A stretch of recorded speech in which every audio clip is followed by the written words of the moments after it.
تو مجھے کہنے لگا پہلا عمل میں جو کرتا ہوں وہ کیا کرتا ہوں 129 سورت کوثر کا، اور دوسرا عمل کیا کرتا ہوں سورت قریش کا، اور کہا تیسرا عمل میں کرتا ہوں ہر وقت باوضو رہنے کی کوشش کرتا ہوں۔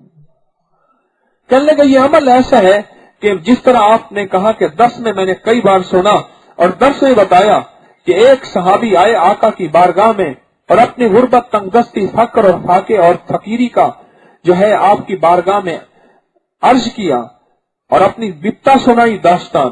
اور میرے آقا نے فرمایا ہر وقت باوضو رہا کر، وضو پالتا ہے، اور وہ باوضو رہنے لگے۔ اور کچھ عرصے کے بعد بارگاہ رسالت مآب صلی اللہ تعالی علیہ وسلم میں حاضر ہوئے کہ اب تو اللہ نے اتنا دیا کہ پڑوسی بھی کھاتے ہیں۔ اللہ یہ 3 عمل ہیں، بس 3 عمل ایسے ہیں جس سے اللہ نے میری نسلوں کو پال کے دکھا دیا ہے، اللہ نے غربت، تنگدستی ہٹا دی ہے، اللہ نے مجھے فاقوں سے نکال دیا ہے اور بچت، اور میرا رزق بڑھ گیا ہے۔